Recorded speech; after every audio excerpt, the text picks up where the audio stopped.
جبعهما بيديه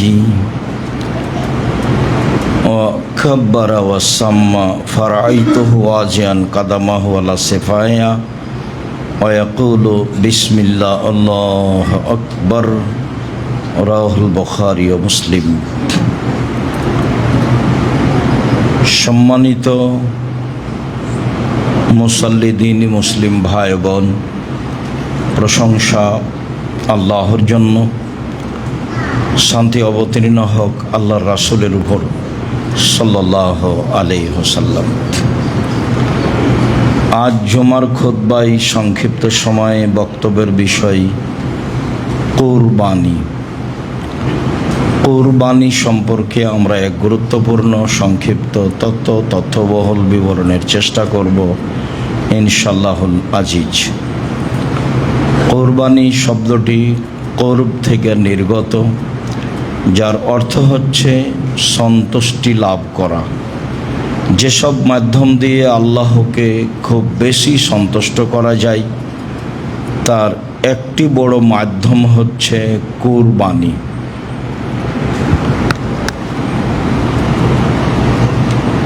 আজ থেকে প্রায় ৫,৫০০ বছর পূর্বে ইরাকের ব্যাবিলন শহরের উর নামক গ্রামে ইব্রাহিম আলাইহিস সালাম জন্মগ্রহণ করেন।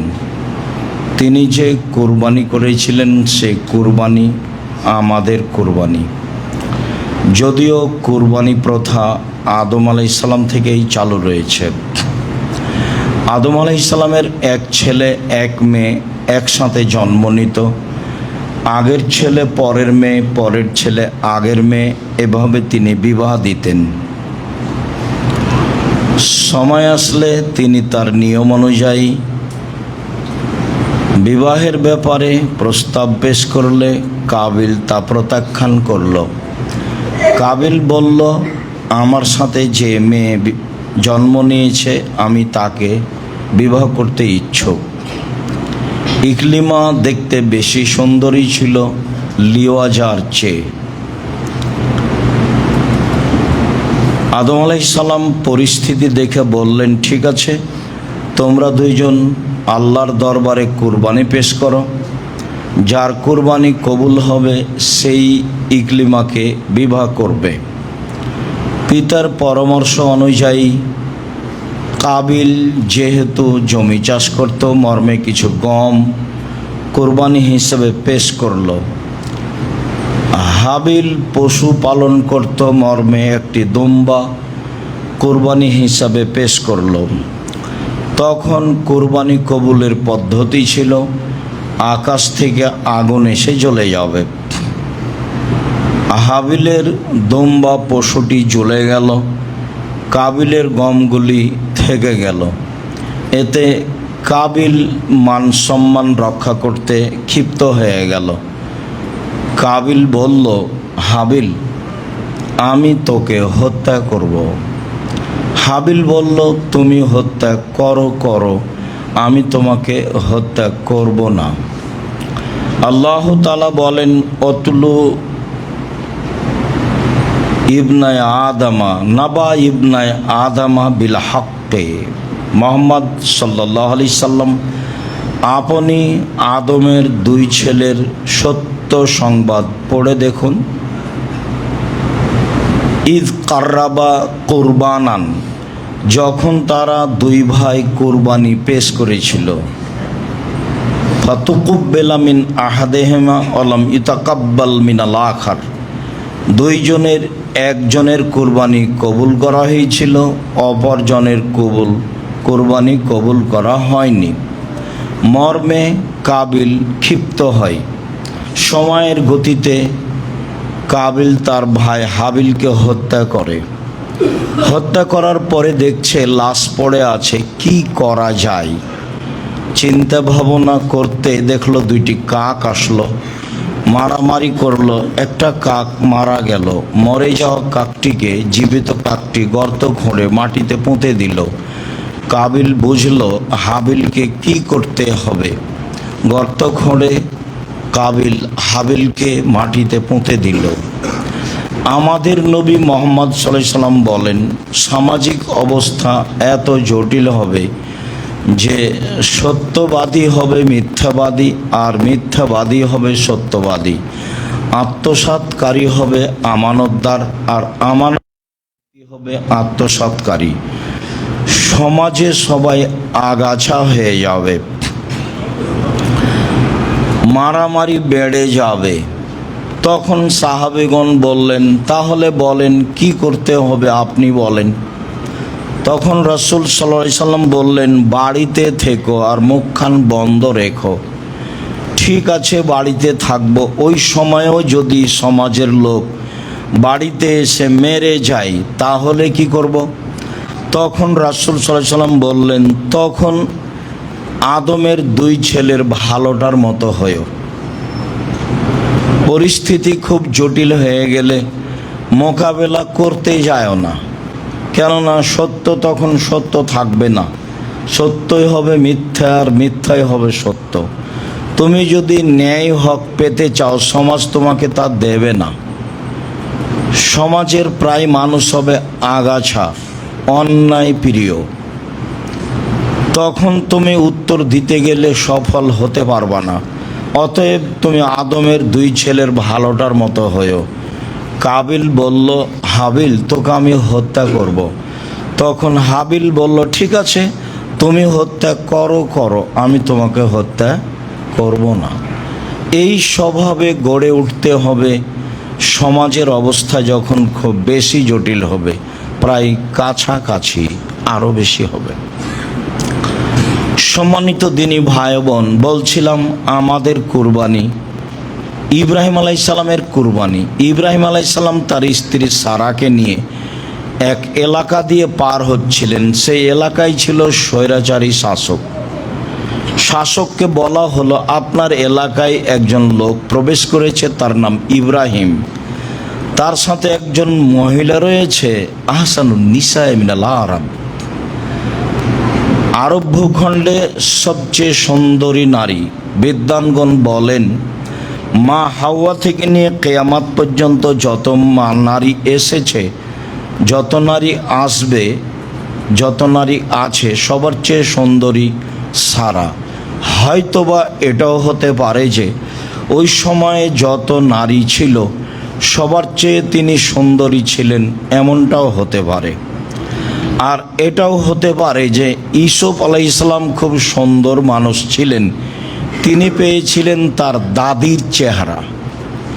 তার দাদি ইব্রাহিম আলাইহিস সালামের স্ত্রী সারা ভিন্ন ধরনের ব্যতিক্রম সুন্দরী মহিলা ছিলেন। সেই সুবাদেই অনেক দিন পরে নাতি, ছেলের ঘরের ছেলে সুন্দর হতেও পারে।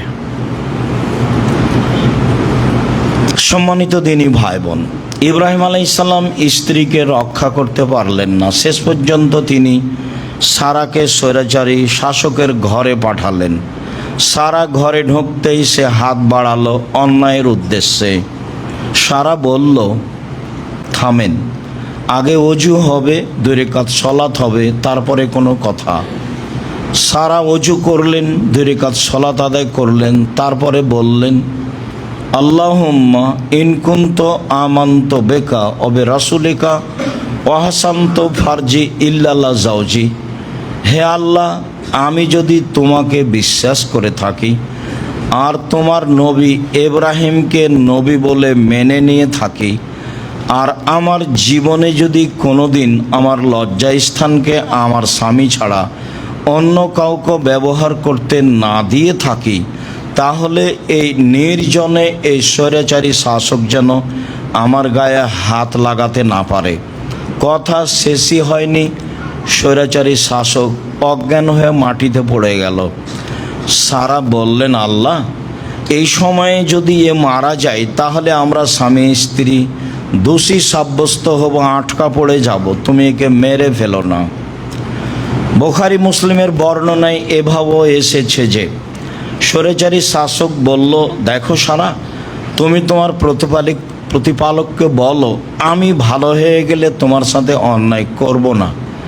ভালো হয়ে গেল, আবারও অন্যায়ের চেষ্টা করলো, আবারও বলল, আবারও দোয়া করলেন, ভালো হয়ে গেল, আবারও অন্যায়ের চেষ্টা করলো। তৃতীয়বারে বলছে, এই তোমরা কে আছো? তোমরা তো আমার কাছে শয়তানকে পাঠিয়েছো। সারা কি মানুষ? সারা তো শয়তান, একে নিয়ে যাও। আর আজারা হাজেরাকে তার কাজের মেয়ে হিসাবে দিয়ে দাও। মনে রাখা ভালো হবে যে জীবনে উপকার আপনি যার করবেন সে ক্ষতি করতে পারে, এ কথাই ঠিক। ক্ষতি মেনে নিয়ে উপকার করার চেষ্টা করতে হবে। সারা তিনবার আল্লাহর দরবারে দোয়া প্রার্থনা করে তাকে রক্ষা করলো। ফলাফলে স্বৈরাচারী শাসক বলছে, এই তোমরা কে আছো? তোমরা তো এখানে শয়তানকে পাঠিয়েছ। ও সারাকে শয়তান বলে ঘোষণা দিল। বুখারী মুসলিম। সারা কাজের মেয়ে হাজেরাকে সাথে নিয়ে স্বামীর কাছে উপস্থিত হলেন। তিনি বললেন, আল্লাহ স্বৈরাচারী শাসককে সফল করেনি। সে আমাদের একটা কাজের মেয়ে দিয়েছে যার নাম হাজেরা। ইব্রাহিম আলাইহিস সালাম স্ত্রী সারা ও কাজের মেয়ে হাজেরাকে নিয়ে চললেন স্বদেশ। এক পর্যায়ে সারা বললেন, হাজেরা, আমাদের তো কোনো ছেলে মেয়ে নেই, তুমি আমার স্বামীর সাথে বিবাহ বন্ধনে আবদ্ধ হও, যদি আমাদের কোনো ছেলে মেয়ে হয়। হাজেরা বললেন, আপা, যা আছি ভালো আছি। বিবাহ বন্ধনে আবদ্ধ হলে ভালোবাসায় ফাটাল ফাটবে, হয়তোবা তখন আপনি সহ্য করতে পারবেন না, বিবাহ না বসাই ভালো। বারবার বলার কারণে এক পর্যায়ে বিবাহ হয়েই গেল। তাতে ইসমাইল আলাইহিস সালাম জন্ম নিলেন। যা হওয়ার তাই হলো। দুইজনের মাঝে ভালোবাসায় ফাটাল ফেটে গেল। ইব্রাহিম আলাইহিস সালাম বললেন, ঠিক আছে, আমি বনেবাসস্বরূপ দুধের ছেলে ইসমাইল এবং স্ত্রী হাজেরাকে কাবা ঘরের পাশে রেখে আসব। মর্মে তিনি চললেন নিয়ে। ফওয়াজা হুমায়ুন্দা দাওহাতা ফাওকা জামজামা আলাল মসজিদে। তিনি তার দুধের ছেলে ইসমাইল এবং স্ত্রী হাজেরাকে কাবা ঘরের পাশে জমজম কূপের উপর গাছের নিচে রেখে দিলেন। রেখে দিয়ে তিনি উল্টা মুখে হাঁটতে লাগলেন। পিছনে পিছনে স্ত্রীও হাঁটতে লাগলেন। স্ত্রী বলতে লাগলেন, আইনা তাজহাবা ইব্রাহিম, ইব্রাহিম কোথায় যাচ্ছেন? ও তাতরুকুনা বিহাজাল ওয়াদি লাইসা ফিহি সলাশাই, আপনি এমন একটা উপত্যকায় ছেড়ে যাচ্ছেন যেখানে মানুষজন তো নেই, ঘাস পাতাও নেই। আপনি আমাকে কিছু বলবেন তো? আপনি আমাকে কিছু না বলে এইভাবে চলে যাচ্ছেন। ওলাইয়াল তাফেত এলাইহা, বারবার তিনি বলতে থাকলেন। ইব্রাহিম আলাইহিস সালাম তার কথার প্রতি ভ্রুক্ষেপ করলেন না, তাকিয়েও দেখলেন না। উপর থেকে এভাবে আদেশ আছে। ইব্রাহিম আলাইহিস সালামের দুধের বাচ্চার ওপরে ভালোবাসা নেই এ কথা নয়। 90 বছর বয়সে সন্তান পেয়েছেন, তার অগাধ ভালোবাসা রয়েছে এ কথাই ঠিক। যে স্ত্রীর মাধ্যমে সন্তান পেয়েছে তাকে তিনি ভালোবাসেন না এ কথা ঠিক নয়। তিনি তাকে ভালোবাসেন এ কথাই ঠিক, কিন্তু উপর থেকে আদেশ হয়েছে, যা আদেশ হয়েছে সেটাই মেনে নিতে হবে। তখন স্ত্রী নিরুপায় হয়ে বলছেন, আতাজহাব বিইজনিল্লাহ, আপনি কি আল্লাহর অনুমতিতে চলে যাচ্ছেন? আল্লাহ কি আপনাকে এভাবে যেতে বলেছেন? তখন তিনি ওই দিকেই মুখ করে বললেন, নাম, হ্যাঁ। হ্যাঁ ছাড়া তিনি আর কিছু বলেননি। আস্তে আস্তে সানিয়া পাহাড়ের কাছে আসলেন। পাহাড়ের কাছে এসে তিনি আবার কেবলামুখী হলেন। কেবলামুখী হয়ে এবার হাত তুলে দোয়া করছেন, রব্বানা ইন্নী আসকান্ত মিন যুরিয়াতি বিওয়াদিন গায়রি যি যারইন ইনদা বাইতিকাল মুহাররম, হে আমার প্রতিপালক, আমি তোমার কাবা ঘরের পাশে আমার পরিবারের একটা অংশ রেখে দিলাম যেখানে মানুষজন তো নেই, ঘাসপাতাও নেই, কিছুই নেই, কিছুই নাই। এ কথা বললেন, আবার কাবা ঘরের পাশে এ কথা বললেন। তখন কোনো ঘর নেই, পাথর, মরুভূমি আর মরুভূমি। স্ত্রী যা বললেন, মানুষ তো নেই, ঘাসপাতাও নেই। স্বামীও বলছেন, তুমি বলেছ বলেই আমার পরিবারের একটা অংশ তোমার কাবা ঘরের পাশে রেখে দিলাম যেখানে মানুষ তো নেই, ঘাসপাতাও নেই। তখন তিনি বললেন, ঠিক আছে, তাহলে আল্লাহ আমাকে রক্ষা করবেন। ফিরে এসে ভাবছেন বাচ্চার কি হতে পারে, পানি তো শেষ। দেখি সাফা পাহাড় পাশে উঠে কোনো মানুষজন পথঘাট দেখা যায় কি না। উঠে দেখলেন না, কিছু দেখা যায় না, মরুভূমি আর মরুভূমি। নেমে তিনি মারোয়া পাহাড়ে গেলেন। উঠে দেখলেন কোনো কিছু দেখা যায় না। আবার সন্তানের তাড়নায় পানি পেতেই হবে, আবারও আসলেন সাফা পাহাড়ে। কোনো পথ হয় কি, একবার তো দেখে আসলাম, এইভাবে 7 বার ঘুরলেন, ফল হলো না। দেখি বাচ্চার অবস্থা কি, কাছাকাছি কে যেন বলল, কি চান? বললেন পানি চাই। জিবরাইল আলাইহিস সালাম তার পায়ের আঘাত দিয়ে জমজম কূপ বের করে দিলেন, পানি ছিটকে বের হতে লাগলো। হাজেরা পানি ঠেকাতে লাগলেন, জম জম। এই শব্দের অর্থ এটাও হতে পারে যে থামো। এ বলে তিনি পানি থামাতে লাগলেন, বাঁধে ঘেরতে লাগলেন। তাতে ইবনু আব্বাস রাদিয়াল্লাহু তাআলা আনহু বলেন, রাসূল সাল্লাল্লাহু আলাইহি সাল্লাম বলেছেন, হাজেরা যদি পানি না ঠেকাতেন তাহলে সারা পৃথিবীতে জমজমের পানি ছড়িয়ে পড়তো। বুখারী মুসলিম। সম্মানিত দিনী ভাই বোন, বলছিলাম আমাদের কুরবানি ইব্রাহিম আলাইহিস সালামের কুরবানি। ইব্রাহিম আলাইহিস সালাম চলে গেলেন, একদিন সময় হলো ছেলেকে কুরবানি করতে হবে। ফালাম্মা বালাগা মা হুসায়, বাচ্চা যখন দৌড়াদৌড়ি করতে পারে, এই সময়ে দেখতে ভালো লাগে, সুন্দরও লাগে, আদর করতে ভালো লাগে। এই সময়ে আল্লাহ বলছেন ছেলেকে কুরবানি করতে হবে। তিনি এসে বললেন, বোনাইয়া ইন্নি আরাফিল মানামে আন্নি আজবাহকা, আব্বু আমি স্বপ্নে দেখছি তোমাকে কুরবানি করছি, তোমার মতামত কি? ছোট বাচ্চার কাছে তিনি মতামত চাচ্ছেন। মতামতে ছেলে বলছেন, ইয়া বাতিফাল মা তুমারু সাতাজিদুনি ইনশাআল্লাহু মিনাস সাবিরিন।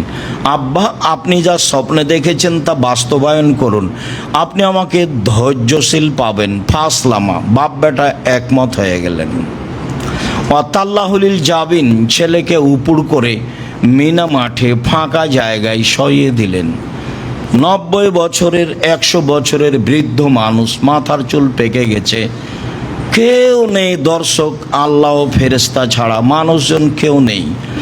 90-100 বছরের মানুষ বারবার ছুরি চালাচ্ছে। আল্লাহ তাআলা বলছেন, ইব্রাহিম কাদ সাদ্দাক্তা রুয়া, তুমি তোমার স্বপ্নকে বাস্তবায়ন করেছ। তোমার ছেলেকে কুরবানি করতে হবে এই ঠাঁকা আমার বাঁধেনি। আসলে আমি দেখছিলাম তুমি পরীক্ষায় পাস করতে পারো কি না। ইব্রাহিম তুমি পরীক্ষায় পাস করে গেছো। ফাদাইনাহু বিজিবিহিন আজিম, আমি ইব্রাহিমের সন্তানকে বাঁচিয়ে নিলাম বড় কুরবানির মাধ্যমে। বড় কুরবানির মাধ্যমে আমি ইব্রাহিমের সন্তানকে ছাড়িয়ে নিলাম। এ কথা আল্লাহ তাআলা বলেন। আমাদের কুরবানি ইব্রাহিম আলাইহিস সালামের কুরবানি জুলহিজ্জা মাসের প্রথম দশক, রামাজানের শেষ দশকের চেয়ে উত্তম। বিদ্বানগণ বলতে চান যে রামাজানের শেষ দশকের চেয়ে জুলহিজ্জার প্রথম দশকই উত্তম। কেন? রামাজান মাসের শেষ দশকে রয়েছে শুধুমাত্র লাইলাতুল কাদর, আর জুলহিজ্জার প্রথম দশকে রয়েছে কুরবানি, বড় মাধ্যম আল্লাহকে সন্তুষ্ট করার। আরাফার মাঠ ব্যতিক্রম স্থান, আর রয়েছে হজ। সব মিলেই রাসূল সাল্লাল্লাহু আলাইহি সাল্লাম বললেন, মা মিনা ইয়ামিন আল আমালুস সালিহু আহাব্বু ইলাইয়া মিন হাযিহিল আইয়াম।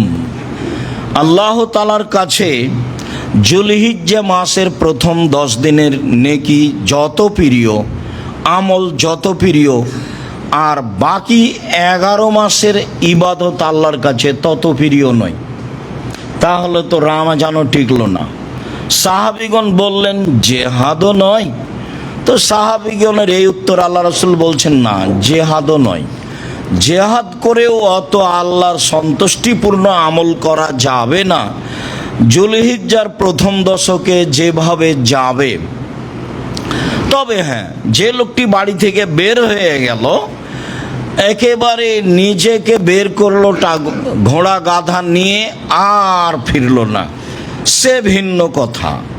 তাছাড়া জুলহিজ্জার প্রথম দশকের ইবাদতই উত্তম বাকি 11 মাসের চেয়ে। কি করতে পারি আমরা করতে পারি, 1 কুরবানি বেশি করে, 2 1 থেকে 9 পর্যন্ত সিয়াম, 3 দান, 4 তাসবিহ, 5 ইস্তেগফার। প্রথম 10 দিনকে এই কাজের জন্য বাছাই করে নিতে হবে। তাসবিহ, তাহলিল, জিকির, আজকার, দান, খায়রাত, কোরবানি, ভালো প্রস্তুতি নিতে হবে। একটি কথা এখানে রেখে গেলাম, তা হচ্ছে এই যে ইব্রাহিম আলাইসাল্লাম তার ছেলেকে বারবার কুরবানি করার চেষ্টা করছেন, ছেলে কুরবানি হচ্ছে না। তাতে বিদ্বানগণ অনেকে বলতে চেয়েছেন যে ছুরির নিচে লোহা লাগানো আছে সেজন্য কাটছে না। কথাটি মিথ্যা, কেননা আল্লাহ তাআলা বলে দিয়েছেন ছুরিকে কাজ করতে হবে না, তাই ছুরি কাজ করে না।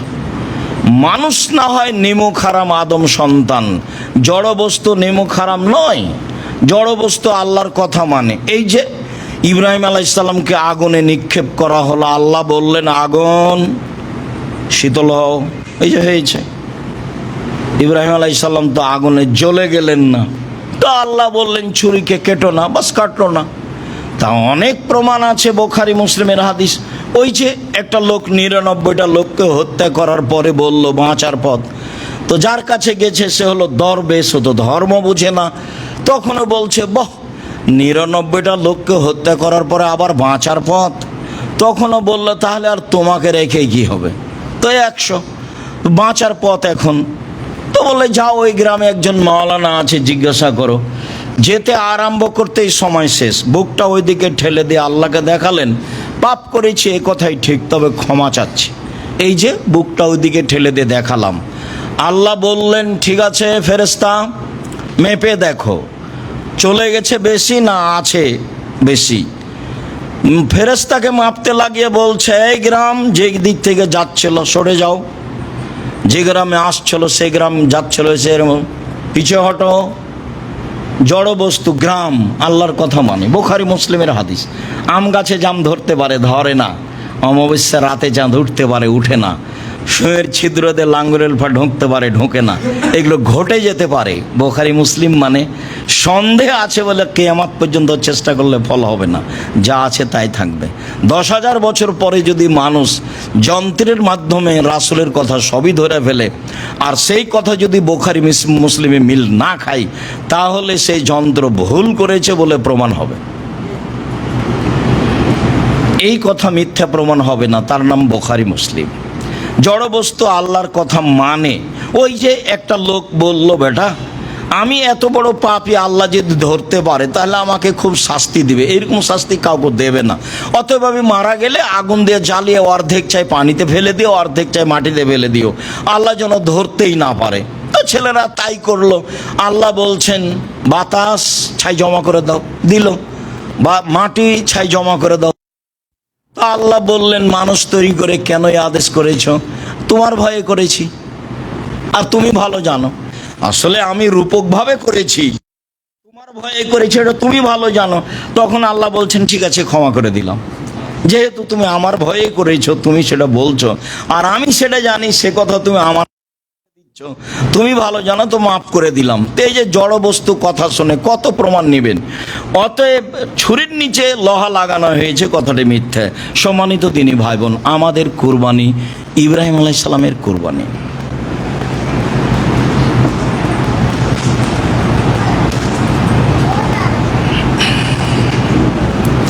আলহামদুলিল্লাহ ওয়াহদা ওয়াসসালাতু ওয়াসসালামু আলা মান লা নাবিয়্যা বাদা। আবু হুরায়রা রাদিয়াল্লাহু তাআলা আনহু বলেন, রাসূল সাল্লাল্লাহু আলাইহি সাল্লাম বলেছেন, মান কানা লাহু সাওলা মিজাহি ফালা ইয়াকরাবান্না মুসাল্লানা।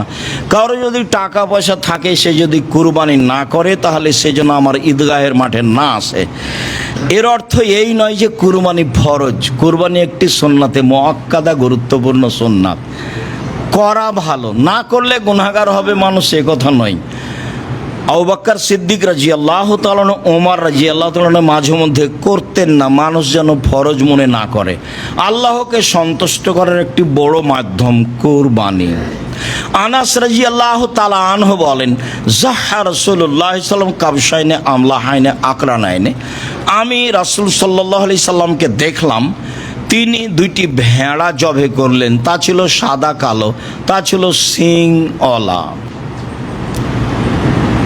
তিনি নিজে হাতে জবে করলেন। তিনি তার চোয়ালের উপরে পা চাপিয়ে দিলেন, তারপরে বললেন বিসমিল্লাহ আল্লাহু আকবার। এইভাবে তিনি কুরবানি করলেন। আবু হুরায়রা রাদিয়াল্লাহু তাআলা আনহু বলেন, কানা নবী সাল্লাল্লাহু আলাইহি সাল্লাম ইজা আরাদা ইজাহিয়া, আল্লাহ রাসূল কুরবানির ইচ্ছা পোষণ করলে তিনি ইস্তারা কাবশাইনে, একতা দুইটি ভেড়া কিনলেন, সামি নাইনে মোটা তাজা, আজি মাইনে খুব বড়, আমলা হাইনে শিং সাদা কালো, আকরা নাইনে শিং অলা, মজু আইনে অন্ডকোষ বের করা। জাবাহা আহাদাহুমা মিন মোহাম্মদ ও আলে মোহাম্মদ, দুইটার একটা জবে করলেন তার জন্য এবং তার পরিবারের জন্য। ইবনু মাজা, হাদিস সহিহ। পরিবারের পক্ষ থেকে অন্তত একটি কুরবানি করতে হবে মর্মে যখন হাদিস পেশ করব, কিছুক্ষণ পরে তখন এই হাদিস আবারও আসবে। সম্মানিত দিনী ভাই বোন, কুরবানি। জাবের রাদিয়াল্লাহু তাআলা আনহু বলেন, লা তাসবাহ ইল্লা মুসিন্না, তোমরা দাঁত ছাড়া কুরবানি করো না। পশু কেনার সময় দাঁত দেখতে হবে জরুরি, দাঁতেছে কি না, দাঁত আছে কি না। সাধারণত ছাগল দাঁতে 1 বছরে, গরু দাঁতে 2 বছরে, উট দাঁতে 5 বছরে, আর মানুষ দাঁতে 7 বছরে। এটা সাধারণত একটা সময়। তবে 1 বছর হলেই ছাগল কুরবানি করতে হবে কথা তা নয়, দাঁত হতে হবে, এ কথাই ঠিক। জাবের রাদিয়াল্লাহু তাআলা আনহু বলেন, রাসূল সাল্লাল্লাহু আলাইহি সাল্লাম বলেছেন, আল বাকরাতুন সাবাতিন আল জাজুরান সাবাতিন, গরু 7 জনের পক্ষ থেকে, উট 7 জনের পক্ষ থেকে। আব্দুল্লাহ ইবনে আব্বাস রাদিয়াল্লাহু তাআলা আনহু বলেন, কুন্না মান নবী সাল্লাল্লাহু আলাইহি সাল্লাম ফি সাফারিন, আমরা একদা সফরে ছিলাম রাসূলের সাথে। ফাহাজার আল আজহা, কুরবানির সময় চলে আসলো। ইস্তারাকনা, আমরা অংশগ্রহণ করলাম, ফিল বাকারাতে সাবাতুন, গরুতে 7 জন, অফিল বাইরে আসারা, আর উটে 8 জন, 10 জন। সম্মানিত দিনী ভাই বোন, অত্র সহিহ হাদিসে বোঝা যায়, বুখারী মুসলিমের হাদিসে, যে ভাগে কুরবানি চলে। তো ভাগে কুরবানি চলে এর অর্থ কি এইটা যে 7 পরিবারের পক্ষ থেকে 7 জন আর 7 পরিবার এক নয়, 7 জন আর 7 পরিবার এক নয়, 7 জন আর 7 পরিবার এক নয়, 7টা পরিবারের পক্ষ থেকে একটা গরু কুরবানি করতে হবে। এমন হাদিস আমার এই লম্বা সময়ের তদন্তে বের করতে পারিনি। 97 সাল থেকে ফতোয়া তদন্ত করি, এই যাবৎ মাঠে আছি। এই লম্বা সময়ে আমার তদন্তে আমার সামনে বড় বড় বিদ্বানগণ বসে থাকেন, তাতে একটি গরুতে 7টি পরিবার অংশগ্রহণ করতে পারবে এমন হাদিস আমরা অবগত হতে পারিনি। সম্মানিত দিনী ভাই বোন, আর একটি কথা আপনাকে স্পষ্ট করতে চাই যে আহলে হাদিসের একজন শীর্ষস্থানীয় অনেক বড় মাওলানা ছিলেন। 1960 সালে তিনি মারা যান, মাওলানা আব্দুল্লাহিল কাফি আল কুরাইশি রাহিমাহুল্লাহ। তিনি ফতোয়া মাসাইল বইয়ে বলছেন, একটি গরুতে 7টি পরিবার অংশগ্রহণ করতে পারবে এমন হাদিস আমি আব্দুল্লাহিল কাফি আল কুরাইশি অবগত নই। ওই কথাটাই আমরা এই শতাব্দীতে জানাচ্ছি যে একটি গরুতে 7টি পরিবার অংশগ্রহণ করতে পারবে এমন হাদিস আমরা অবগত নই। ধমক দাপট ভিন্ন জিনিস, দলিল ভিন্ন জিনিস। 7 আর 7 পরিবার এক নয়। কত দাপটের মানুষ আছে, কে বলেছে ভাগে কুরবানি চলবে না বলে একটা কিছু বলছে সমাজকে। আপনি কুরবানি আল্লাহর সন্তুষ্টির জন্য করেন, কুরবানি দেখে করেন, দেখে কিনেন, আল্লাহকে সন্তুষ্ট করার জন্য করেন। যেসব মাধ্যম দিয়ে আল্লাহকে বড় সন্তুষ্ট করা যায় তার একটি বড় মাধ্যম হচ্ছে কুরবানি। অতএব আপনি কুরবানি নিজে করুন, দেখুন, তারপর জবে করবেন একটু পরে। দেখুন, আলী রাদিয়াল্লাহু তাআলা আনহু বলেন, আমারানা রাসূলুল্লাহ সাল্লাল্লাহু আলাইহি ওয়াসাল্লাম নাস্তাসরিফ লাইনাল ওজনা, আল্লাহর নবী আমাদেরকে আদেশ করলেন আমরা চোখ দেখে নিব, কান দেখে নিব। পশু কেনার সময় চোখ ঠিক আছে কিনা, কান ঠিক আছে কিনা তা দেখতে হবে। বারা ইবনে আযিব রাদিয়াল্লাহু তাআলা আনহু বলেন, সুইলা রাসূলুল্লাহ সাল্লাল্লাহু আলাইহি ওয়াসাল্লাম জাহায়া, আল্লাহ রাসূলকে কুরবানি সম্পর্কে, সতর্কতা সম্পর্কে জিজ্ঞাসা করা হয়েছিল। তিনি বললেন 4টে জিনিস জরুরি। ও আশারা বেয়াদি, হাত দিয়ে ইশারা করে 4টার কথা বললেন।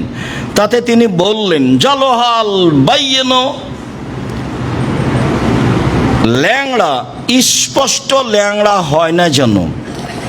আওয়ারল বাইয়ন আওয়ারোহা স্পষ্ট কানা হয় না যেন। মারিজতাল বাইয়ন মারজহা স্পষ্ট রোগা হয় না যেন। আজফলা তানকা আর গায়ে গোস্ত নেই এমন হয় না যেন। 1, স্পষ্ট ল্যাংড়া হয় না যেন। 2, স্পষ্ট কানা হয় না যেন। 3, স্পষ্ট রোগা হয় না যেন। 4, গায়ে গোস্ত থাকে যেন। 5, কান ঠিক থাকে যেন। 6, আপনার চোখ ঠিক থাকে যেন। এগুলো দেখে কিনতে হবে। একাধিক সহিহ হাদিস যা প্রমাণ করে। কিনে নিয়ে আসার পরে নিখুঁত কিনে নিয়ে এসেছেন, তারপরে ত্রুটি ঘটেছে, সমস্যা নেই। কিনেই নিয়ে এসেছেন খুঁতপূর্ণ, আবার বিক্রি করতে হবে। আবার বিক্রি করে ভালো কিনতে হবে, মোটা তাজা কিনতে হবে, গায়ে গোস্ত আছে দেখে কিনতে হবে, দাঁত দেখে কিনতে হবে, চোখ দেখে কিনতে হবে, ভালো লেজ আছে, পা ঠিক আছে, সব ঠিকঠাক মোটা তাজা দেখে কিনতে হবে। আল্লাহকে সন্তুষ্ট করার জন্য কুরবানি করতে হবে। সম্মানিত দিনী ভাই বোন, বলছিলাম টাকা বেশি আছে রাজস্থান থেকে উট নিয়ে এসে কুরবানি করেন, টাকা কম আছে ষাঁড় কুরবানি করেন, তার চেয়ে টাকা কম আছে খাসি কুরবানি করেন, তার চেয়ে টাকা কম আছে ছাগি কুরবানি করেন, তার কম আছে ভেড়া কুরবানি করেন। একটা ভাগে যত টাকা লেগেছে ওই ভাগ দিয়ে আজও বাজারে অন্তত 3টা ভেড়া পাওয়া যাবে। আপনার মাথায় সবসময় ভুল প্রতিক্রিয়া কাজ করছে, সেখানে করার কি আছে? আমি আমার আব্বাকে দেখেছি নিয়মিত ভাগে কুরবানি দেওয়া। ভাগে কুরবানি চলবে কি চলবে না এ বিবেচনা সমাজের লোক করতো কি না তা আমার জানা নেই। ভাগের কথা তো আছেই। 7 জন আর 7 পরিবার এক নয়। পরিবারের পক্ষ থেকে কুরবানি হতে হবে একটা, এ কথাই ঠিক। সারা জীবন 2 ভাই ভিন্ন ভিন্ন খেলেন বা বেঁচে আছে তাই 2 ভাইয়ের টাকা দিয়ে একটা গরু করে পার হয়ে গেলেন, এ আবার কোন কথা? যদি তাই হয় তাহলে 2 ভাইয়ের টাকা দিয়ে বাপের নামে একটা কুরবানি করেন, গরু কিনেন, আর আপনি একটা খাসি কিনেন, আপনার ভাই একটা কিনুক, 3টা হোক, গ্রামের লোক বেশি পায়।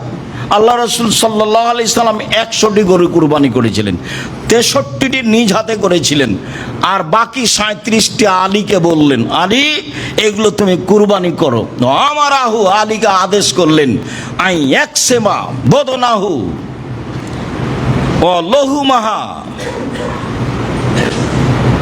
ও জেলালাহা, সব গোস্ত এবং চামড়া এবং ওর গায়ে যে চটছালা ছিল, যেগুলোকে চাঁপাইনবাবগঞ্জের ভাষায় ঝুল বলা হয়, শীতের দিনে তাকে শীত থেকে ঠেকানোর জন্য গায়ে যেগুলো দেওয়া হয় সব ফকির মিসকিনকে দিয়ে দলিল মাসাকিন আদেশ করলেন। তো শুধু নিজে খাওয়ার লক্ষ্যে কুরবানি করবেন কেন? দেওয়ার লক্ষ্যে করবেন, যেহেতু বড় নেকি, বড় মাধ্যম আল্লাহকে সন্তুষ্ট করার। তো সংকীর্ণতায় যান কেন? টাকা কম আছে একটা ভেড়া কিনেন, নাহলে একটা ছাগি কিনেন, নাহলে একটা খাসি কিনেন। ভাগের মাথায় আসছে কেন? টাকা বেশি আছে 10টা 50টা গরু করেন না। এলাকার গরিব মানুষ খায় না কেন?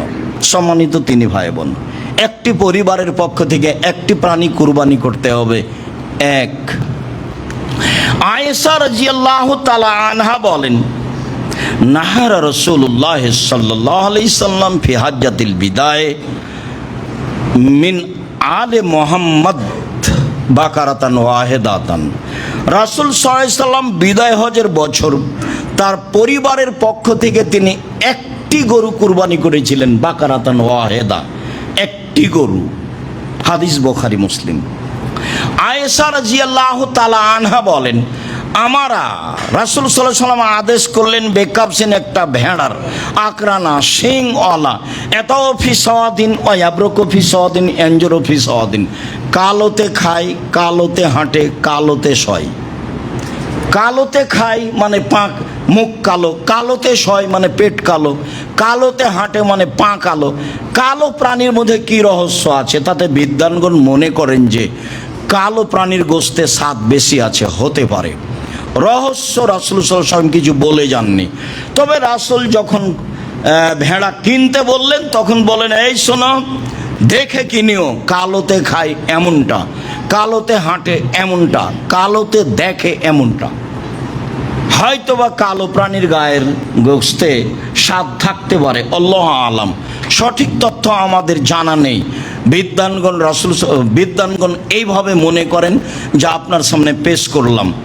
ফাউতিয়া বেহা, নিয়ে আসা হলো। আয়েশাকে বলেন, আয়েশা সাজিহা বেহাজারিন, ছুরিটা ধারালো করে নিয়ে আসো। আমাদের দেশে পুরুষ মানুষ ছুরি ধারালো করে। আল্লাহর নবী আয়েশাকে বলছেন, আয়েশা ছুরিটা ধারালো করে নিয়ে আসো। স্ত্রীর নাম ধরে ডাকা ভালো। আর একটু আগে অবগত হলেন স্ত্রী স্বামীর নাম ধরে ডাকছেন, ইব্রাহিম কোথায় যাচ্ছেন, ইব্রাহিম কোথায় যাচ্ছেন, ইব্রাহিম কোথায় যাচ্ছেন। ইব্রাহিম আলাইহিস সালামের স্ত্রী তার স্বামীর নাম ধরে ডাকতে পারে, আপনার পারে না? আপনি আবার ইব্রাহিম আলাইহিস সালামের চেয়ে সম্মানী কখন হলেন যে আপনি বলছেন যে নাম ধরে ডাকা বেয়াদবি? নাম ধরে ডাকা বেয়াদবি, বলাই বেয়াদবি। নাম ধরেই ডাকতে হবে, এটাই ঠিক। স্বামী স্ত্রীর নাম ধরে ডাকলে বরং খুশি হয়। একটু আদেশ করবেন, খালি মুখখান ভারী করে গরম হয়ে থাকিন না। গরম হয়ে থাকলে অত অভিমান করলে পূরণ হবে না, তখন শেষা হয়ে তালাক। অত অভিমান করেন কেন? পানি ঢেলে দেয়নি সেই অভিমান, বিছনা ঠিক করে দেয়নি সেই অভিমান, এই করেনি সেই অভিমান, ওর শ্বশুর টাকা পয়সা দেয়নি সেই অভিমান। এত অভিমান বইয়ের উপরে করেন কেন? আদেশ করেন, খালেদা এদিকে শোনো, এক গ্লাস পানি নিয়ে আস, খুশি হয়ে যাবে। নাম ধরে ডাকেন, অভিমান কম করেন। বরং ও মহিলা মানুষ আপনার উপরে অভিমান করতে পারে, যদিও অভিমান করলে ক্ষতি হয়। আমি বলেছি মহিলা মানুষ হিসাবে 3টা কাজ জরুরি। 1, অভিমান করবে না। 2, প্রতিবাদ করবে না। 3,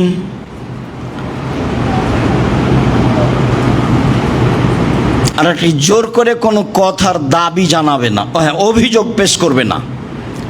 এই তা তোমার ভাই এমন, তোমার বোন এরকম, তোমার মা এরকম, তোমার বাপ এরকম, আমাকে এইভাবে বলে। অভিযোগ নেই, অভিমান নেই, প্রতিবাদ নেই। তাহলে স্ত্রী শান্তিতে স্বামীর বাড়িতে করে খেতে পারবে। অভিযোগ নেই, অভিমান নেই, আর প্রতিবাদ নেই। যা হচ্ছে হবে, চুপচাপ থাকতে হবে, সব গায়ে সহ্য করে নিতে হবে। যা বললো বললো, দেবরে বললো বললো, ভাসুরে বললো বললো, শ্বশুরে বলেছে বলেছে, গাও কেটে গেছে নাকি? আমাকে যখন গালি দেয়, কতদিন বললাম আপনাকে, তখন গালি দাও বন্ধ করলে আবার রিং দে বলি, ভাইজান আর কিছু গালি বাকি ছিল, থাকলে 7 মিনিটে নেন। তার গালি, তার বদনাম আমার কোনো প্রতিক্রিয়া করে না। হ্যাঁ, এরকম কোনো ভিতরে আমার সাথ জাগে না। আমার জীবনে আমি মানুষের প্রতিশোধ নিব না এবং বদনাম করব না, এটা আমার ত্যাগ ইনশাল্লাহ, যে কোনো মূল্যে। সম্মানিত দিনী ভাই বোন, বলছিলাম এইবার আয়েশা রাদিয়াল্লাহু তাআলা আনহা ছুরি ধারালো করে নিয়ে এসে দিলেন। আয়েশা বলছেন যে দেখলাম তিনি প্রাণীটা ফেলে দিলেন, চোয়ালের উপরে পা চাপালেন, তারপরে বলছেন, আল্লাহুম্মা তাকাব্বাল মিন মুহাম্মদ ওয়া আলি মুহাম্মদ, হে আল্লাহ তুমি এটা কবুল করো মুহাম্মাদের পক্ষ থেকে, তার পরিবারের পক্ষ থেকে। বিসমিল্লাহ, আল্লাহু আকবার। আল্লাহর নামে আল্লাহ সবচেয়ে বড়, জবে করলেন। এই যে পরিবারের পক্ষ থেকে, বুখারী মুসলিমের হাদিস। আগেরটা ছিল, এটাও বুখারী মুসলিমের হাদিস। মেখনাফ ইবনে সুলাইম বলছেন, কুল্লামা নবী সাল্লাল্লাহু আলাইহি সাল্লাম আরাফা বে আরাফা ওকুফান, আমরা রাসূলের পাশে আরাফার মাঠে দাঁড়িয়েছিলাম। তিনি আরাফার মাঠে এক ঐতিহাসিক বক্তব্য দিলেন। ঐতিহাসিক বক্তব্যে তিনি অনেক কথা বললেন। এক পর্যায়ে বললেন, ইয়া আইয়ুহান নাস, জনগণ মনে রেখো, আলা ইন্না লিকুল্লি আহলি বাইতিন ফি কুল্লি আমিন উজিয়া, প্রত্যেকটা পরিবারের পক্ষ থেকে অন্তত একটি প্রাণী কুরবানি হতে হবে প্রতি বছর। জনগণ মনে রেখো, প্রত্যেকটা পরিবারের পক্ষ থেকে অন্তত একটি একটি প্রাণী কুরবানি হতে হবে প্রতি বছর। পরিবার কাকে বলে? ভাত ভিন্ন যেখানে, পরিবার ভিন্ন সেখানে। অ্যাকাউন্ট ভিন্ন আছে দুই ভাইয়ের, চাকরি করে ভিন্ন, আর কুরবানিতে বলছে দুই ভাই একসাথে। আপনি বুঝেন তো, আল্লাহ বুঝে না? সারা জীবন তো ইনকাম ভিন্ন ভিন্নই করলেন, অ্যাকাউন্ট তো ভিন্নই আছে। তো হ্যাঁ করেন, দুই ভাইয়ের টাকা দিয়ে বাপের নামে একটা গরু কিনেন না, দুই ভাইয়ের দুটা করেন, বেশি কুরবানি করেন, নেকি বেশি হবে। আল্লাহ রাসূল একাই 100টা করলেন, তা আপনি 5-7টা করেন, 10টা। ছোট মন কেন? বলে আরে তাহলে তো গরিব মানুষ বেশি গোস্ত নিবে, বাজারে বিক্রি করবে, করুক না, তাতে আপনার হিংসাটা কেন হচ্ছে? এইটা কেন?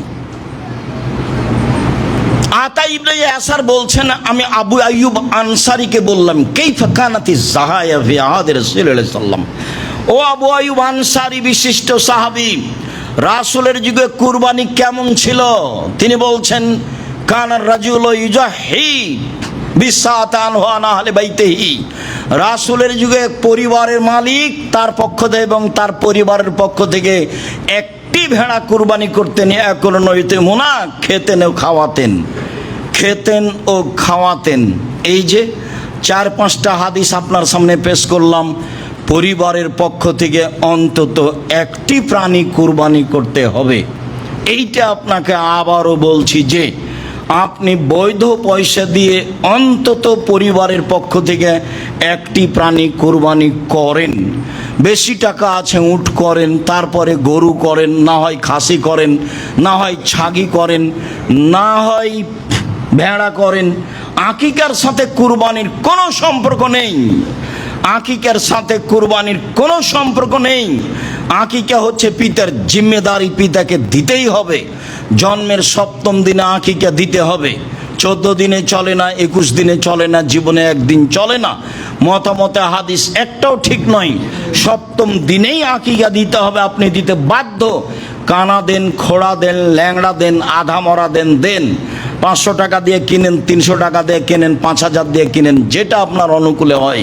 ছেলের জন্য 2টা, মেয়ের জন্য একটা করেন। এটাও না হলে আপনি ছেলের জন্য একটা, মেয়ের জন্য একটা করেন।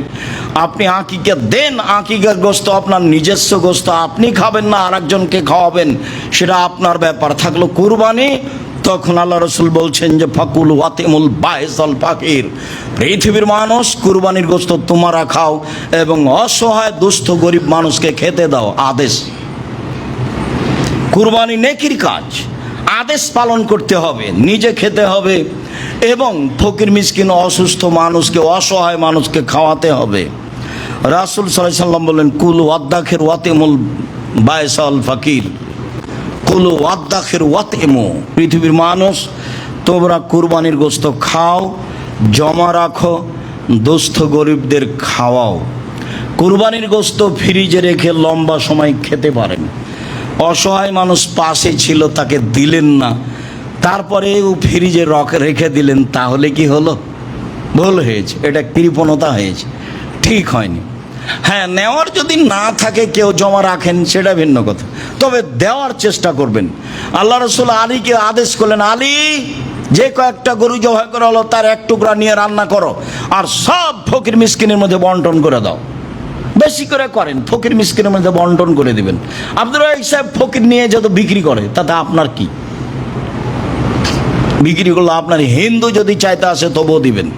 একটা কথা মনে রাখেন, বহুবার বলেছি, আবার আজকে বলছি, যখন কেউ চাইবে তখন দিয়ে দিন, হাতিতে চড়ে থাকলেও, যেটা আপনার অনুকূলে হয়। আপনি যখন নিজে দিতে যাবেন তখন সে যেন পরহেজগার মানুষ হয়। আতেমু তমকমা তোকা, তুমি পরহেজগার মানুষকে খেতে দাও। 10 টাকা দান করলে যেখানে শিরক নাই, বিদাত নাই, সেখানে দান করতে হবে। কাউকে খাওয়াতে চাইলে পরহেজগার মানুষকে খাওয়াতে হবে। এই হাদিসের সুবাদে মানুষ আলেম ওলামাকে দাওয়াত দিয়ে থাকে। মানুষের ধারণা যে আলেম ওলামা ভালো মানুষ, কথা ঠিকই আছে, কারণ আল্লাহ রাসূল বলছেন, আল ওলামা ওয়ারাসাতুল আম্বিয়া, আলেম ওলামা নবীগণের উত্তরাধিকারী। ভালোই তো কথা, কথা তো সুন্দর। এই হিসেবে আলেম ওলামাকে দাওয়াত দিতে হবে, এই কথাও ঠিক। আবার আল্লাহ রাসূল বলছেন, মাওলানা সাহেব দিয়ে জাহান্নাম উদ্বোধন হবে। তখন মাওলানা সাহেবকে দিয়ে যদি জাহান্নাম উদ্বোধন হয়, তাহলে তা আপনাকে বিবেচনা করতে হবে। মাছ দিয়ে ভাত খেলে কাঁটা ফেলে খান, বুদ্ধি তো আছেই। তো আলেম বলছে আসলেই তা আপনি একটু ভেবে দেখলেই হবে, একটু জিজ্ঞাসা করলেই হবে। থুথির জোর সেই বক্তা, আসলেই কি তাই? আলেম ওলামা মানুষ আছে, পরহেজগার মানুষ আজও আছে। বিবেচনা করে চিন্তা ভাবনা করে একটু দিনের কাজ করবেন। খুতবার শেষে চলে আসলাম, সম্মানিত দিনী ভাই বোন। খুতবার শেষে আপনাকে বলছি, জুলহিজ্জার 1 তারিখ থেকে 9 পর্যন্ত সিয়াম রাখার প্রাণপণে চেষ্টা করতে হবে। 11 মাসের যে কোনো দিনের ইবাদতের চেয়ে জুলহিজ্জার প্রথম দশকের ইবাদত আল্লাহর কাছে অনেক অনেক অনেক বেশি প্রিয়। হাদিস তো বুখারী মুসলিম। তো ইবাদত কি করবেন, কি হতে পারে? ইবাদতের কথা তো উনি খাস করেননি, খালি বলেছেন জুলহিজ্জার প্রথম দশকের ইবাদত আল্লাহর কাছে যত প্রিয়, আর কোনো দিনের ইবাদত তত প্রিয় নয়। কি করবেন প্রথম দশকে? তাতে পরামর্শে বললাম একাধিক হাদিসের ভিত্তিতে কুরবানি করুন। তাহলে প্রথম দশকে পড়লো একটা গেল। কুরবানি যদি করেন তার একটা কথা মনে রাখবেন, মান রা হেলালা জিলহিজ্জা ওয়ারাদা ইউজাহিয়া ফালা ইয়াকুজ মিন শারি ওয়ালা মিন আজফারিহি। যে কুরবানি করার ইচ্ছে করছে, চন্দ্র দেখলো সে যেন নখ না কাটে, চুল না কাটে, সে যেন নখ না কাটে, চুল না কাটে। ছেলে মেয়ে যারা আছে তাদের আদেশ আছে, আসেনি, তবে যেহেতু মালিক সবার পক্ষ থেকে কুরবানি দিচ্ছে, সবারই নখ চুল না কাটা ভালো। জুলহিজ্জার চন্দ্র ওঠার আগেই প্রস্তুত থাকবেন। অত বেখেয়াল থাকলে হয়? চাকরির সময় ঠিক আছে, মানুষের কাছে যাওয়ার সময় ঠিক আছে, গন্ডগোল আড্ডা পিটার সময় ঠিক আছে, সবই ঠিক থাকে, আর জুলহিজ্জার 1 তারিখ কবে সেটা ঠিক থাকে না। অতএব জুলহিজ্জার 1 তারিখ যেদিন হবে তার একদিন আগে প্রস্তুতি নেন। নখ কেটে নেবেন, মোচ কেটে নেবেন, চুল কেটে নেবেন, যার করে পরিষ্কার পরিচ্ছন্নতার অভাব না থাকে। আপনি, আপনার স্ত্রী, ছেলে মেয়ে সবাই, হাদিস তো বুখারী মুসলিম, পালন করতে হবে। 2, 1 থেকে 9 পর্যন্ত সিয়াম থাকবেন, চেষ্টা করেন না। মরলেই সময় শেষ। মরার পরে যে কারোর সাথে আর কথা চলেন এটা দেখতে পাচ্ছি, তবে মনে থাকে না যে মরলেই সময় শেষ। হিসাব নিকাশ, জমি জায়গা, বাড়ি ঘর সবই শেষ। এমন আশ্চর্য ব্যাপার, আর কোনোদিন যোগাযোগ হয় না। এক অবাক জিনিস। তো মরলেই যদি শেষ হয় তো একটু চেষ্টা করি না। 1 থেকে 9 পর্যন্ত সিয়াম থাকি। 2, 3 দান খায়রাত, এটাও জুলহিজ্জার 1 থেকে 9 পর্যন্ত মাথায় রাখতে হবে। 4 তাসবিহ, তাকবীর, বেশি না পড়লে 1 তারিখ থেকে চলবে। আল্লাহু আকবার, আল্লাহু আকবার, লা ইলাহা ইল্লাল্লাহ, আল্লাহু আকবার, আল্লাহু আকবার, ওয়ালিল্লাহিল হামদ, আল্লাহু আকবার কবীরা, আল্লাহু আকবার কবীরা, আল্লাহু আকবার কবীরা, আলহামদুলিল্লাহি কাসীরা, আলহামদুলিল্লাহি কাসীরা, আলহামদুলিল্লাহি কাসীরা, সুবহানাল্লাহি বুকরাতাও ওয়া আসীলা, সুবহানাল্লাহি বুকরাতাও ওয়া আসীলা, সুবহানাল্লাহি বুকরাতাও ওয়া আসীলা। এছাড়াও সুবহানাল্লাহি ওয়া বিহামদিহি, সুবহানাল্লাহ। যেভাবে আপনার তাসবিহ অনুকূলে আসে। কিছুই যদি মনে না থাকে এটা তো থাকবে।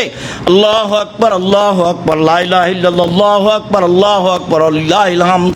একবারে জুলহিজ্জার 1 তারিখ থেকে চলবে 13 তারিখ পর্যন্ত, এক টানা। তাহলে তাসবিতে থাকেন, মানে তাকবীর। তারপরে ইস্তেগফার, একটু খাস করে সময় বের করেন না। আস্তাগফিরুল্লাহ ওয়া আতুবু ইলাইহি বলেন, আস্তাগফিরুল্লাহ আল্লাযী লা ইলাহা ইল্লা হুয়াল হাইয়ুল কাইয়ুম বলেন, সাইয়্যিদুল ইস্তেগফার বলেন, একটু কিছু বলেন। মুখখান খালি বন্ধ করে চুপটি করে থাকেন কেন? যখন ঝগড়া লাগছে তখন এমন বলে নিচ্ছেন, আর যখন আড্ডা পিটছেন তখন আর একজন পাশে আছে, কি না বলছেন তার কোনো হিসাব নাই। একবারে বলে একাকার করে দিচ্ছেন, আর তাসবির সময়তে মুখখান চুপটি লেগে থাকে। লাগে কেন, থাকে কেন? আল্লাহ নবী বলছেন যে চাইলে আল্লাহ খুশি হয়, আর না চাইলে আল্লাহ বেজার হয়। তো এটার উত্তর কি? চাইলে আল্লাহ কি করেন? খুশি হন, না চাইলে আল্লাহ বেজার হন। তাহলে এটার উত্তর কি? এটা চেষ্টা করেন, সম্মানিত দিনী ভাই বোন। এরপরে বলছি, বৈধ পয়সা দিয়ে কুরবানি করেন। বৈধ পয়সা দিয়ে কুরবানি করেন। কুরবানি বেশি বেশি দেওয়ার চেষ্টা করিয়েন। ভাগে কুরবানিতে যেতে হবে না। ভাগে কুরবানি করে গোস্ত ওর বেশি হয়েছে, হাড়গুলো খুলে এদিকে এসেছে, মাথা যে কোন দিকে গেল, কলিজা কে যে নিল, এসব কথা কেন? এখানে আপনি আসছেন কেন? যাতে আছে মান সম্মানের ব্যাপার, যাতে আছে ভুল ধারণা, যাতে আছে খারাপ ধারণা, সেখানে কেন? সম্মানিত দিনী ভাই বোন, নিখুঁত প্রাণী কুরবানি করুন। বাজারে গিয়ে একাধিকবার দেখবেন, যাকে পাঠাচ্ছেন তাকে বলে দিবেন ভালো করে লেজ দেখবা, ভালো চোখ দেখবা, ভালো কান দেখবা, ভালো পাঁটা দেখবা, ভালো খুর দেখবা, বেশ মোটা তাজা কিনা দেখবা। ছোট কিনেন, আপনার যেটা কুলাই সেটা করেন। কারো 10টা কুলাই 10টা করুক না, কারো 100টা কুলাই করুক, ও তো বুঝে না সেই জন্য করে না, করা দরকার। সে বুঝে না সেই জন্য করে না। ছেলে মেয়ে গোস্ত খাবে এ আশায় সে করে, ফ্রিজ ভর্তি গোস্ত রেখে দেয়। এর জন্য তো কুরবানি নয়। কুরবানি নিজে খাওয়া, দুস্থ গরিবকে খাওয়া। এই জন্য গোস্তকে 3 ভাগ করতে হবে। 3 ভাগ জরুরি নয়। দিবেন, খাবেন, জমা রাখবেন। দিবেন আপনার মতো, জমা রাখবেন আপনার মতো, খাবেন আপনার মতো। সব জায়গাতে বিবেক চলে, এখানে চলে না? সব জায়গায় তো ভালোই বিবেক চলে, এখানে চলে না কেন? সেভাবে দিবেন। চাঁপাইনবাবগঞ্জে আমাদের এলাকায় 3 ভাগ করে 1 ভাগ রেখে আসে, আর 2 ভাগ নিয়ে আসে। তো 1 ভাগ আবার বিকালে মাথা পিছু ভাগ করে নেই। তো সেটা তো ভালো হয়নি, সেটা আমাকে ভালো লাগে না। যেটা দিয়ে এসেছে আর ভাগ নেওয়া হবে না, দিয়ে এসেছে দিয়ে এসে 3 ভাগ করা যাবে না এই কথা বলা যায় না, তবে 3 ভাগের হাদিস নেই। 3 ভাগ করতে হবে এই হাদিস নেই। হয়তো বা বিদ্বানগণ মনে করেছেন বুখারী মুসলিমের এই হাদিসের কারণে খাও, দাও, জমা রাখো। এই যে কুলু অতেমু অদ্দাখেরু, হাদিস তো বুখারী মুসলিম। তখন মানুষ বুঝেছে যে খেতে হবে, জমা করতে হবে, দিতে হবে। দিতে হবে বলতে চাঁপাইনবাবগঞ্জের লোক বুঝেছে যে এই গোস্ত মেয়ের শ্বশুরবাড়ি দিতে হবে, ছেলের শ্বশুরবাড়ি দিতে হবে, আত্মীয়তা বজায় রাখতে হবে। তো কুরবানির গোস্ত দিয়ে আত্মীয়তা বজায় রাখতে হবে, সেই কেন বুঝলো, আপনি কেন বুঝলেন? কুরবানির গোস্ত আত্মীয় তো ধনী মানুষ, সে এখানে পাঠাতে হবে কেন? অন্যদিন পাঠানো যায় না, মানে প্রথাই ভুল। চাঁপাইনবাবগঞ্জের বিবাহের শুরু থেকে না শেষ পর্যন্ত এমন একটা কাজ নাই যেটা জায়েজ, সবই হারাম। আমার জানা অনুপাতে একটা জায়েজ নয়। চট্টগ্রাম আরো দূরে আছে, বিবাহের নিয়ম কারোই তারা শিখেনি কোনোদিন। বাকিগুলোর খবর আমার জানা নেই, তবে উকিল বাপ হারাম, এটা আপনি মনে রাখবেন। হারাম, উকিল বাপ হারাম। উকিল বাপ আবার কিসের? বাপকে মেরে ফেলে উকিল বাপ করতে হবে। উকিল বাপ কেন এখানে? এক এক দেশে এক এক রকম, প্রথাই ভিন্ন। সম্মানিত দিনী ভাই বোন, কুরবানির গোস্ত দিয়ে আত্মীয়তা বজায় রাখতে হবে এই প্রথা ঠিক নয়। দেওয়া না যায় যে কথা আমি বলছি না, কিন্তু প্রথা না যায় যে কথা বলছি। আত্মীয় স্বজনকে দিতে হবে এরকম কথা আল্লাহ রাসূল বলেননি। নিজে খাও, জমা রাখো, দুস্থ গরিবকে দাও। তো আত্মীয় স্বজন কোথায় আসলো? আমরা বুঝেছি 1 ভাগ খাও, 1 ভাগ ফকির মিসকিনকে দাও, আর 1 ভাগ আত্মীয় স্বজনকে দাও, তাই 3 ভাগ। কুরবানির গোস্ত আত্মীয় স্বজনকে ওই তো 3-4টা দিয়েছে, অন্য কিছু দিয়ে হাদিয়া দিয়ে সম্মান বজায় রাখার চেষ্টা করেন। ব্যবহার দিতে হবে, আমাটা দিতে হবে, জামাইকে খাটখাটলা চুকি বাক্স আলমারি বড় সাজিয়ে দিতে হবে। জামাই কি ফকিরের ছেলে নাকি ভিক্ষা করে খাই? এই ছেলে, তোমার বাপ ভিক্ষা করে খাই? হ্যাঁ, তুমি শ্বশুরের কাছে নিয়েছো কোনো কিছু, আগামীকাল সন্ধ্যা হতে যা কিছু নিচে সব ফেরত দিবা। মোটর সাইকেল তোমার শ্বশুর তোমাকে দিয়েছে কেন? না, আমার শ্বশুর সাত করে দিয়েছে। তোমার শ্বশুর ফকিরকে একটু সাত করে দিতে পারে না সাইকেলটা? হ্যাঁ, তোমার ভিতরে এত দুর্বল গতি কেন? একটু আবদুল্লাহর শ্বশুর দেখতো কিছু দেখি, আব্দুর রহমানের শ্বশুর কিছু দেখতো দেখি, ও সাহসই রাখে না, বলাই সাহস করতে পারেন, দেওয়া তো বহু দূরের কথা, কথাই তুলতে পারবে না, কথাই হিসাব করতে পারবে না, ভাবাই কঠিন আছে। সম্মানিত দিনী ভাই বোন, নিজের জন্য দোয়া করুন, জামিয়া সালাফের জন্য দোয়া করুন, জুলহিজ্জায় দানের হাত প্রশস্ত করুন। দানের ব্যাপারে আপনাদেরকে আমি কৃপণ দেখতে পাই। আমি আপনার উপর দোষ চাপাতে চাচ্ছি না, তো কেন জানি আমাকে খুব একটা ঘাটতি লাগে। বারবার বলি আমি, খালি হাতে আসেন কেন? দাওয়াত সেন্টার ব্যয়বহুল খরচের জায়গা, জামিয়া সালাফাতে আছেই। তো আপনি 100 টাকা হাতে করে আসবেন, 7 দিন পরে আসছেন, 50 টাকা হাতে করে আসবেন, 7 দিন পরে আসছেন, 500 টাকা হাতে করে আসবেন, 7 দিন পরে আসছেন। এটা তো আপনাকে আমি মাথায় নেওয়ার জন্য বলছি। জুমার দিন খালি হাতে আসবেন না, কোটাটা যেন আপনার খালি হাতে না যায়। আল ইয়াদুল উলিয়া খায়রুম মিন ইয়াদিস সুফলা, দেওয়া হাত ভালো নেওয়া হাতের চেয়ে। জরুরি মনে করে নেবেন জীবনে যে কিছু দিয়ে যেতে হবে, এটাই ঠিক। চাইলো সেই জন্য দেবে, কথা নয়। একটা গুরুত্বপূর্ণ ইবাদত, এটা মাথায় রাখবেন। সকল দিনই ভাই বোনকে বৈধ পয়সা দিয়ে কুরবানি করার আন্তরিকভাবে অনুরোধ জানিয়ে